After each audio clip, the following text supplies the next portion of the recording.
오늘의 묵상 오바댜 1장 10절에서 21절. 믿음 안에서 삶의 우선순위가 바로 세워질 때 나의 반석이시오 나의 구속자이신 여호와여, 내 입의 말과 마음의 묵상이 주님 앞에 연락되기를 원하나이다. 아멘. 시편 19편 14절 10절. 내 아우 야곱에게 저지른 그 폭행 때문에 네가 치욕을 당할 것이며 아주 망할 것이다. 아멘. 주님은 야곱이 에서의 아우임을 다시 일깨워 주십니다. 그리고 에돔 대신 에서의 이름을 사용하십니다. 18, 19, 21절. 야곱의 집은 불이 되고 요셉의 집은 불꽃이 될 것이다. 그러나 에서의 집은 검불이 될 것이니 그 불이 검불에 붙어 검불을 살을 것이다. 에서의 집안에서는 아무도 살아남지 못할 것이다. 나 주가 분명히 말한다. 네겝 지방에서 올라온 내 백성이 에서의 산악지대를 차지하고 평지에서 올라온 내 백성은 블레셋 땅을 차지할 것이다. 그들은 에브라임의 영토와 사마리아의 영토를 차지할 것이다. 베냐민은 길르앗을 차지할 것이다. 구원자들이 시온산에 올라와서 에서의 영토를 다스릴 것이다. 나라가 주의 것이 될 것이다. 아멘. 에돔을 에서로 표현합니다. 그렇다면 주님께서 굳이 에돔 대신 에서로 표현하신 이유는 무엇일까요? 에서는 한 개인의 이름이지만 에돔은 에서의 후손을 지칭하는 집단적인 명칭입니다. 따라서 에돔 대신 에서로 표현한 것은 에서와 야곱이 친밀한 관계임을 보여줍니다. 그러므로 에서는 절대 야곱에게 악을 행해서는 안 되었습니다. 결코 악을 행해도 되는 관계가 아닌 것입니다. 그런데도 에돔은 이스라엘에게 악을 행한 것입니다. 11절에서 14절.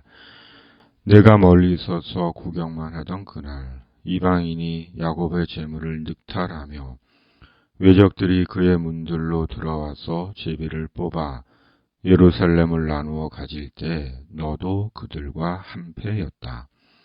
내 형제의 날 그가 재앙을 받던 날에 너는 방관하지 않았어야 했다. 유다 자손이 몰락하던 그날 너는 그들을 보면서 기뻐하지 않았어야 했다. 그가 고난받던 그날 너는 입을 크게 벌리고 웃지 않았어야 했다. 나의 백성이 패망하던 그날 너는 내 백성의 성문 안으로 들어가지 않았어야 했다. 나의 백성이 패망하던 그날 너만은 그 재앙을 보며 방관하지 않았어야 했다. 나의 백성이 패망하던 그날 너는 그 재산에 손을 대지 않았어야 했다. 도망가는 이들을 죽이려고 갈라지는 길목을 지키고 있지 않았어야 했다. 그가 고난받던 그날 너는 살아남은 사람들을 원수의 손에 넘겨주지 않았어야 했다. 아멘. 주님은 않았어야 했다고를 반복하십니다.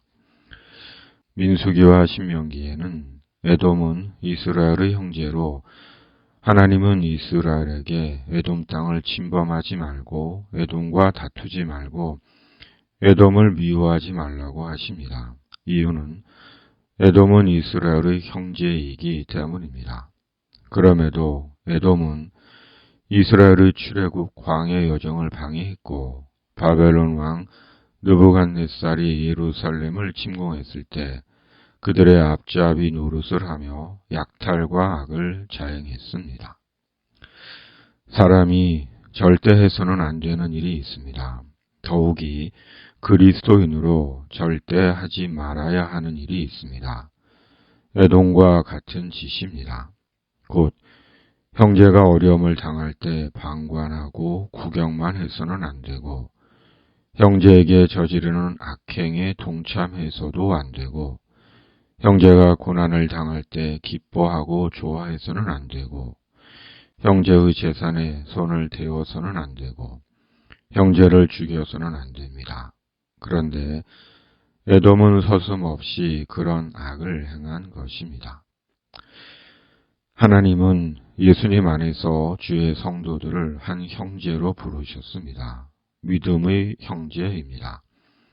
그러므로 그리스도인은 서로 간에 진실과 우애의 형제의 이해로 대해야 합니다.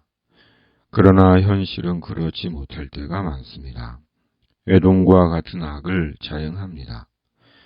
형제의 어려움을 방관하고 도리어 좋아하고 죄의 탓이라고 정죄하고 비웃고 조롱하고 심지어 뻔뻔하게 형제의 재산을 요구하고 갈취합니다.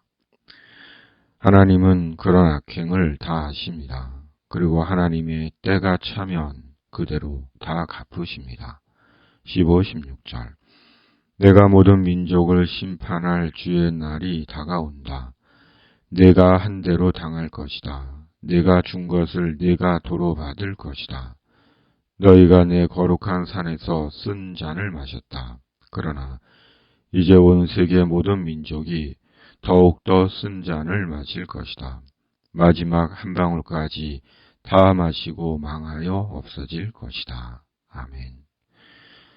한국갤럽에 의하면 2022년 11월 말 현재 개신교인은 전 국민 5,140만 명 중 771만 명으로 100분 1로는 전체 인구의 약 15%라고 합니다. 천주교인은 약 5.1%라고 합니다. 따라서 인구 100명당 기독교인이 약 20명인 것입니다.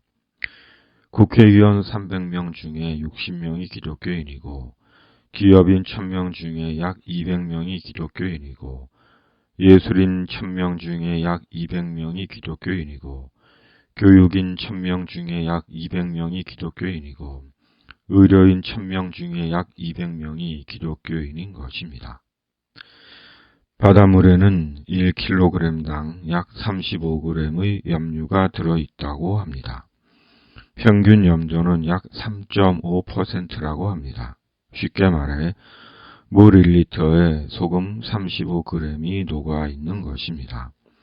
그리고 소금 35g이 바닷물을 짜게 하고 사람에게 중요하고 필요한 소금을 주어 생을 유지하게 하는 것입니다. 인구 100명당 기독교인이 20명인 것은 결코 적은 숫자가 아닙니다. 그런데 우리 사회는 왜 점점 이기적이 되어가고 흉악해지고 음란해지고 거칠고 폭력적이 되어가고 비윤리적이며 비성경적이 되어가는 것일까요? 주님께서 우리를 가리켜 너희는 세상의 소금이다 라고 하셨는데 우리 사회는 왜 점점 위험하고 두렵고 냉혹한 집단이 되어가고 있는 것일까요? 기독교인이 무려 20%나 되는데 의인 10명이 없어서 멸망한 소돔과 고모라처럼 되어가는 것일까요? 무엇이 문제인 것일까요? 그리스도인이 그리스도인으로서의 기본을 잃었기 때문이 아닐까요? 바로 악한 에돔이 되었기 때문이 아닐까요? 주님 안에서 형제를 형제로 대하지 못하기에 교회나 세상이나 별반 차이가 없고 세상을 향한 교회의 능력과 역할을 상실했기 때문이 아닐까요? 그러므로 믿음 안에서 삶의 우선순위가 바로 세워질 때 교회가 회복되고 교회를 통해 세상이 구원받게 되는 것 아닐까요? 하나님의 때가 이르면 나라가 주의 것이 될 것입니다. 세상은 사라지고 영원한 하나님의 나라만이 있을 것입니다. 그러므로 이제부터 말씀대로 합시다. 갈라디아서 6장 10절 그러므로 기회가 있는 동안에 모든 사람에게 선한 일을 합시다. 특히 믿음의 식구들에게는 더욱 그렇게 합시다. 아멘. 주님, 나라가 주의 것이 될 때까지 더욱 믿음의 식구들에게 선한 일을 하는 자 되게 하여 주시옵소서. 전쟁의 땅에 주님의 평화를 내리시고 이 땅에 하나님의 공의와 정의가 살아있음을 보게 하여 주시옵소서. 예수님의 이름으로 기도하옵나이다. 아멘. 하늘에 계신 우리 아버지, 아버지의 이름을 거룩하게 하시며 아버지의 나라가 오게 하시며 아버지의 뜻이 하늘에서와 같이 땅에서도 이루어지게 하소서.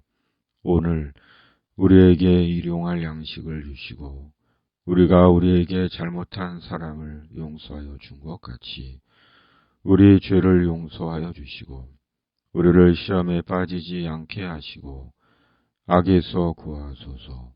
나라와 권능과 영광이 영원히 아버지의 것입니다. 아멘.